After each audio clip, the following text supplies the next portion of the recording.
বিসমিল্লাহির রহমানির রহিম। আসসালামু আলাইকুম ওয়া রাহমাতুল্লাহি ওয়া বারাকাতুহু। এমকে ইসলামিক চ্যানেলে স্বাগতম। প্রিয় দর্শক মণ্ডলী, আশা করি আল্লাহর অশেষ মেহেরবানি ও রহমতে আপনারা ভালো আছেন। আজ আপনাদেরকে একটি বিশেষ দোয়া সম্পর্কে বলবো, যা আপনারা সেজদারত অবস্থায় 10 বার পাঠ করলে আল্লাহ সুবহানাহু ওয়া তাআলা আপনাদের সকল মনের আশা পূরণ করবে। এমনকি আপনি আল্লাহ রাব্বুল আলামিনের কাছে আপনি যা চাইবেন তাই কবুল করবে। আমাদের এই সমাজে কে না চায় আমাদের চাওয়া পাওয়াগুলো পূরণ না হোক।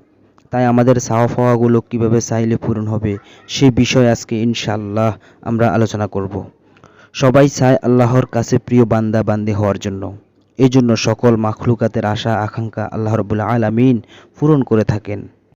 আপনি যদি এই দোয়াটি 10 বার সিজদায় পাঠ করতে পারেন, তাহলে আল্লাহ রাব্বুল আলামিন আপনার সকল দোয়া কবুল করতে পারে।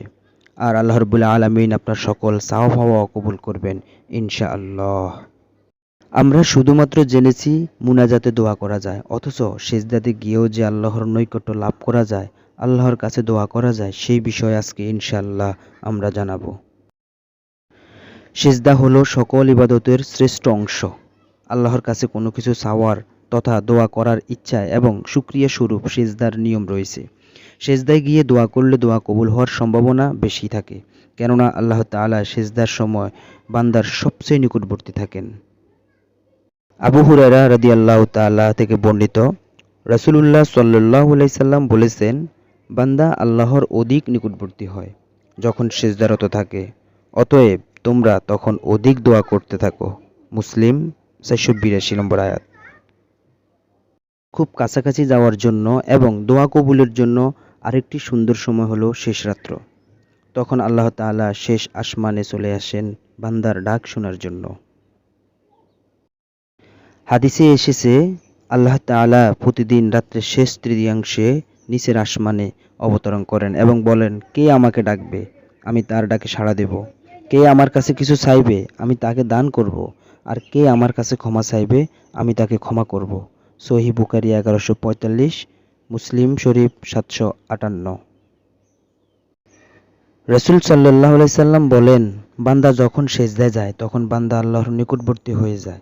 আর তখন বান্দা আল্লাহর এত নিকটবর্তী হয়ে যায় যে বান্দা আর আল্লাহ রাব্বুল আলামিনের মধ্যে কোনো গ্যাপ থাকে না। সুবহানাল্লাহ, আল্লাহু আকবার। সম্মানিত দর্শক, এজন্য আপনার মনের মধ্যে সর্বদা থাকতে হবে ইয়াকিন ও ইখলাস। কারণ আল্লাহ রাব্বুল আলামিনের দরবারে দোয়া কবুলের জন্য একগ্রচিত্তে ইখলাসের সহিত বিশ্বাস রাখতে হবে মনের মধ্যে, এবং নিয়ম জেনে এই আমলটি আপনাকে সুন্দরভাবে করতে হবে। এই আমলটি করতে হবে তাহাজ্জুদের নামাজের সিজদারত অবস্থায়। মনে রাখবেন, এটি কোনো ফরজ নামাজের সিজদায় করা যাবে না। অবশ্যই নফল অথবা তাহাজ্জুদের নামাজের সময় এই আমলটি করতে হবে। কারণ তাহাজ্জুদের নামাজের সময় অর্থাৎ শেষ রাত্রিতে একটি বিশেষ সময়ে আল্লাহ রাব্বুল আলামিন প্রথম আসমানে নেমে এসে বান্দাকে তার কাছে চাওয়ার জন্য ডাকতে থাকে। আর তখন যদি আপনি তাহাজ্জুদের নামাজে দাঁড়িয়ে 10 বার এই দোয়াটি পড়ে আল্লাহ রাব্বুল আলামিনের কাছে চাইতে থাকেন, ইনশাআল্লাহ আল্লাহ রাব্বুল আলামিন আপনার দোয়া কবুল করে নেবেন। রব্বানা আতিনা ফিদ দুনিয়া হাসানাহ, হে রব, আপনি আমাকে দুনিয়াতে কল্যাণ দান করুন। ওয়াফিল আখিরাতি হাসানাহ, ইয়া আল্লাহ, আপনি আখিরাতেও আমাকে কল্যাণ দান করুন। ওয়াকিনা আযাবান্নার, হে প্রভু, আপনি আমাকে জাহান্নামের আগুন থেকে বাঁচান। সূরা বাকারা 201।